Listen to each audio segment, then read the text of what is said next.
السلام عليكم ورحمة الله تعالى وبركاته. مرحبا بكم فيديو جديد على قناتكم قناة عوف مريم الخاصة بالتغذية الصحية لإنقاص الوزن أو الحفاظ على صحتنا. هذا الفيديو هو تتمة الجزء الأول ديال نظام الكيتو اللي هدرت فيه على نظام الكيتو شنو تيعني، كيفاش تيخدم على الجسم ديالنا. هضرت على الممنوعات وعلى المسموحات في هذا النظام، هضرت على تجربتي لمدة شهر في داك النظام وشحال نقصت ديال الوزن، ووريتكم مثال الطبق الكيتوني مناش كيتكون. وفي هذا الجزء الثاني غادي نهضروا على الكيتو فلو. بالنسبه للجزء الاول غادي تلقاو الرابط ديالو في صندوق الوصف. بالنسبه للكيتو فلو هي الاعراض الجانبيه اللي ممكن تجيكم فاش تبداو الكيتو، ماشي كل الناس ممكن تقدر تجيها هاد الاعراض.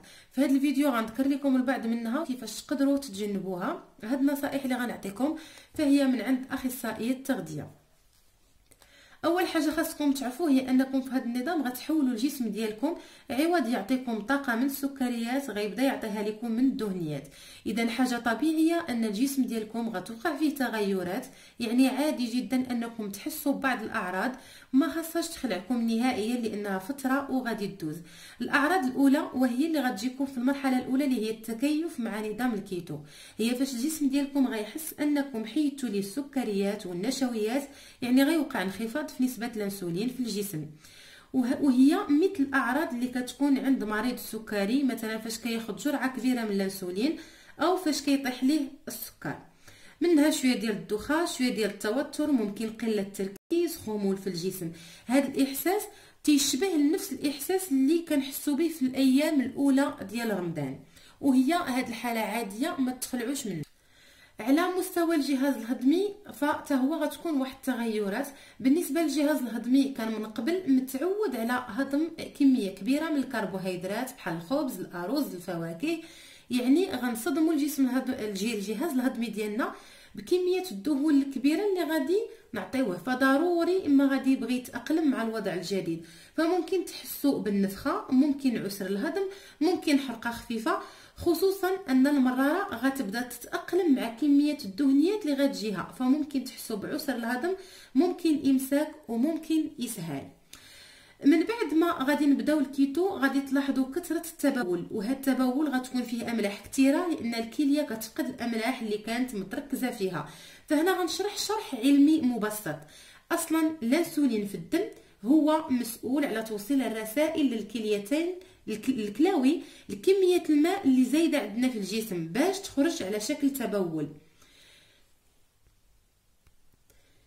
فالكليتين غتخرج لنا داك الماء ودوك الاملاح على شكل تبول. اذا غادي نفقدوا السوائل المحتبسه في الجسم مع فقدان الاملاح، لذلك فضروري ما تشربوا الماء بزاف، فغادي تقدروا تحسوا ببعض الاعراض كالفشل، مثلا كثره التبول، الاحساس بالعطش، وتقدروا تحسوا بتشنج عضلي خفيف، بحال مثلا تنكونوا جالسين تنحسوا شي عضله ديالنا تلوات. يعني هو عادي، ماشي شي حاجه غادي تخلعكم، يعني اعراض عاديه خفيفه، غير انا بغيت نذكرها لكم باش ماشي اي واحد بدا اي وحده ولا اي واحد بدا الكيتو وفي العشيه وقعت ليه شي حاجه من هادشي ويحبس الكيتو ويتخلع. فممكن تحسوا بالارق، قله النوم، او غتحسوا براسكم فيكم النعاس بزاف. ممكن مثلا ما كتنعسوش في العشيه، ممكن نهار تبداو الكيتو يجيكم شي شويه النعاس، وممكن تحسوا براسكم متوترين شويه، وممكن تحسوا بالميول الكبير للحلاوه. وهنا غنعطيكم الحلول اللي غديروا باش تفاداو هاد المشاكل اللي اصلا ممكن ما توقعش لكم. لانني انا شخصيا فاش بديت الكيتو اول مره جاوني جوج اعراض فقط اللي هي الامساك والارق، يعني توتر في النوم وقلق، كنحس براسي بحال مقلقه بحال معصبه وما جانيش النعاس بزاف. فالحل بالنسبه لمشكل الدوخه والعياء والتعب اللي غيجيكم من نزول الانسولين في الجسم، فاهم حاجه تقدروا ديروها هي ديروا شويه ديال الرياضه، مثلا ولو غير 15 دقيقه حتى 30 دقيقه ديال رياضه المشي بسرعه، مثلا في الدار او لا تخرجوا او لا غتمشيو لاصال ديالكم. فملي غنديروا هذه الرياضه بسرعه فهي غتساعد الدوره الدمويه ديالنا تدور بشكل مثالي. ثاني حاجه شرب الماء بكثره، ممكن تزيدوا كميه الخضر تكون كثيره في الوجبه ديالكم باش تزيدوا من نسبه البوتاسيوم باش تخفف علينا الرغبه في تناول السكر، لان الجسم ديالنا علميا باش يعبر لنا على نقص في البوتاسيوم ونقص في الماء كيخلينا نتشهاو اكل النشويات والسكريات. راه بعض المرات غير كنكونوا عطشانين ولكن الدماغ ديالنا باش انه يوصل لنا اننا راحنا عطشانين فممكن يوصلها لنا بطريقه ديال اننا نتشهاو الحاجه اللي تكون حلوه والنشويات. واغلبيه ما كنتشهاوش التمر ولا تفاحه ولا مثلا خبيز، دائما تنتشهاو الحلاوه اللي هي غير طبيعيه.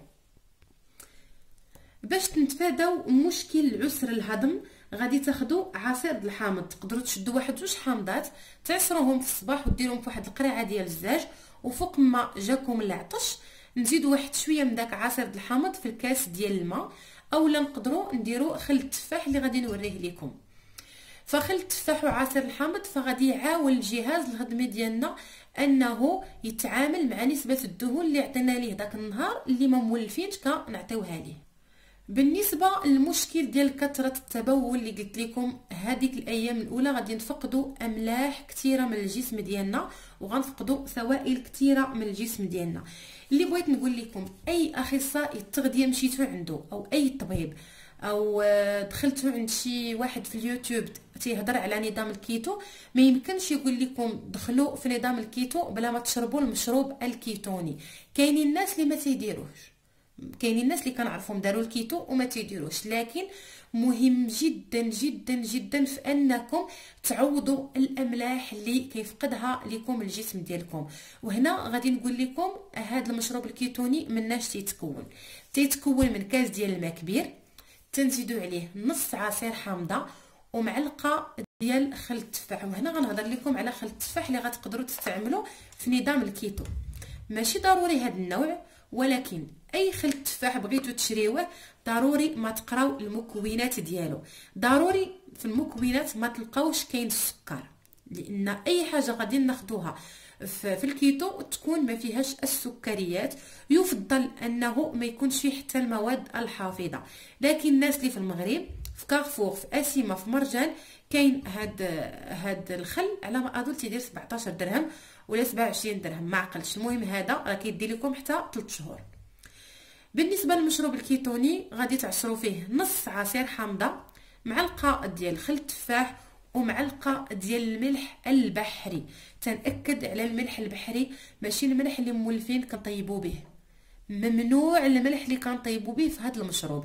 الملح البحري، هذا الملح البحري راه ما جايش من شي بلاصه ما كايناش، اي حانوت مشيتوا ليه يكون بحال الهريال الكبار مرجان اسيمه حتى بيم غادي تلقاوه فيه مكتوبه ملح بحري ناعم، وكاين واحد مكتوبه فيه ملح بحري خشن.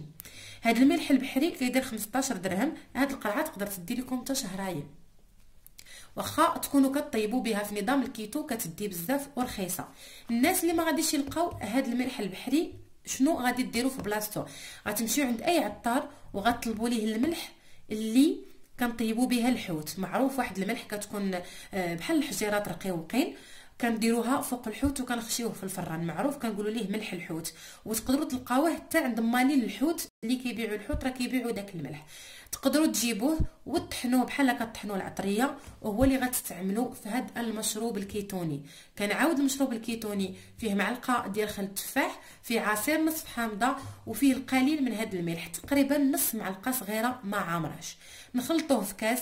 بغيتو تفاداو هذا المشكل ديال العيا والسخفه والعذاب اللي كيجي في النظام الكيتو في الاول، ما عليكم غير تشربوا ليا هذا المشروب الكيتوني كاس قبل الفطور وكاس قبل الغداء. ما بغيتوش تاخذوه قبل الفطور وقبل الغداء، في اي لحظه في نظام الكيتو جاتكم السخفه العيا حسيتوا براسكم تترعدوا، هاد الحاله راه كتجينا غير الا جعنا. راه فاش نقول لكم هادشي ماشي تنخلعكم، بعض المرات كنكونوا في الخدمه خارجين ملهيين مع وليداتنا ولا مرادين فما كنقدوش نوضو نطيبوا، ففي واحد اللحظه كتجينا الترعيده السخفه الدوخه. فهاد الحاله الا وقعت لكم في نظام الكيتو شربوا كاس من هذا المشروب الكيتوني، وما غنقول لكم من بعد 3 دقائق 4 دقائق غادي تحسوا بواحد الطاقه رهيبه.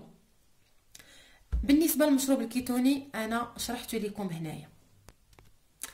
بالنسبه للمشكل ديال الارق وقله النوم، التعب الشديد، الخمول، الضبابه على عينيكم، ما كتقدروش ديروا شي حاجه، ممكن تجيكم هذه الحاله، فهي من نقص ديال المغنيسيوم والبوتاسيوم. باش نعوضوا هذا النقص هذا، وانا كيف ما قلت لكم الاعراض اللي جاتني في نظام الكيتو وهي الارق وقله النوم. واحد الليله راه ما جانيش النعاس، فمن بعد ما اتصلت باخصائيه التغذيه سولتها، قلت لها شنو وقع لي، واش نحبس الكيتو؟ قال لي ما غتحبسي الكيتو، ما حتى شي حاجه. من الاعراض الجانبيه المعروفه والعاديه والطبيعيه اللي تقدر تجيكم في نظام الكيتو، شنو غادي تاخذوا؟ غتاخذوا المغنيسيوم. اي صيدليه مشيتوا ليها قلتوا لي عطينا المغنيسيوم غادي يعطيه لكم، ماشي ضروري هذا. اي حبوب المغنيسيوم تكون 500، تكون مغنيسيوم 500. انا هذا سميتو ميليماك، كتاخدي حبه في الفطور وحبه في الليل. انا الصراحه خديتها غير في الليل، ما خديتهاش في الفطور. اللي غادي ناكد عليه عاوتاني هو فاش غادي ناخذوا المغنيسيوم، الا ما كانش هذا ضروري ناخذوا المغنيسيوم اللي حبوب بحال هكا او حبوب عاديه. ما تاخذوش المغنيسيوم اللي كيذوب في الماء، بالمصطلح ديال تيفشفش، يعني كنديروه في كاس الماء وتيفشفش. ما يمكنش ناخذوا هذاك. علاش؟ اولا تيزيدوا فيه سكريات باش يعطينا مذاق زوين، تيزيدوا فيه ملونات، تيزيدوا فيه بعض النكهات الغير الطبيعيه باش يجيكم لذيذ. بما انكم غتاخذوا هذاك المغنيسيوم اللي هو تيذوب وفيه سكريات، الا خديتوه ما غاديش تدخلوا في الحاله الكيتونيه، غيبقى دائما نسبه الانسولين طالعه في الدم بنسبه السكريات اللي خديتوها في المغنيسيوم. فتنأكد على المغنيسيوم، قدرتوا تاخذوا هذا خذوه، لانه انا خديته ونقصت الوزن في ايامات ديال الكيتو. ما لقيتوش مغنيسيوم 500 ماشي 1000، ماشي قل من 500، مغنيسيوم 500 حبه قبل ما نعسو بديك ساعه او ساعتين. من بعد ما شرحت لكم شنو هو الكيتو فلو وشنو الحوايج اللي تقدروا ديروهم باش تفاداو هذا المشكل ديال الكيتو فلو، فغادي نقول لكم على اهم حاجه، هي ان راه ماشي كلكم يقدر يوقع لكم هذا المشكل. راه كنعرف ناس دخلوا النظام الكيتو ما طرات لهم حتى شي حاجه. بغيت نرجع للمشكل ديال الامساك اللي كان وقع ليا، والنصائح ديال اخصائيه التغذيه شنو هي. هو انني في الصباح كاس ديال الماء دافي فيه معلقه كبيره ديال زيت الزيتون، اللي ما تيقدرش عليه يدير معلقه كبيره ديال زريعه الكتان ما محمره ما حتى شي حاجه، مطحونه في كاس ديال الماء دافي قبل الفطور، يعني على الريق. غتعاونكم بزاف انكم تفاداو مشكل الامساك. وتزيدوا في الطبق الكيتوني اللي قلت لكم فين كاينه السلطه وفين كاين الخضار كميه كبيره من الخس، من السبانخ، من الرجله، من البقوله، ومن جميع الخضروات الورقيه، بما فيها القزبر، بما فيها المعدنوس، بما فيها الكرافس. تقدروا تزيدوه على الاومليت، تقدروا تزيدوه على الشوربه ديالكم، على الكفته ديالكم، على المرقه ديالكم اللي غادي نوريكم كيفاش غديروها. المهم ضروري من الخضروات الورقيه باش نتفاداو مشكل الامساك. من بعد ما هضرت على هاد الاعراض وهضرت على الحوايج اللي غنقدروا نديروها باش نتفاداوها، اللي بغيت نقول لكم هو ضروري من الصبر. لان راه حنا غادي نكونوا، نعطيكم واحد المثال كيف ما انا شرحته لي الاخصائيه التغذيه. راه بحال شديتو طوموبيل وهي اسونس وبغينا نخدموها بالمازوت، فكي غادي دير هاد الطوموبيل راه ضروري ما خصها تتاقلم وما تضارب وما تسكت وما تنوض وما تغوت وما بزاف د الحوايج باش ان هاد الطوموبيل تقدر تحرك لينا، وبزاف د الحوايج ما خصنا نبدلوهم فيها باش ان هاد الطوموبيل تحرك. يعني بحال هكا الجسم ديالك كان تيتغذى على نشويات كربوهيدرات، وغادي نردوه تيتغذى على الدهنيات وعلى البروتينات وعلى الخضروات فقط.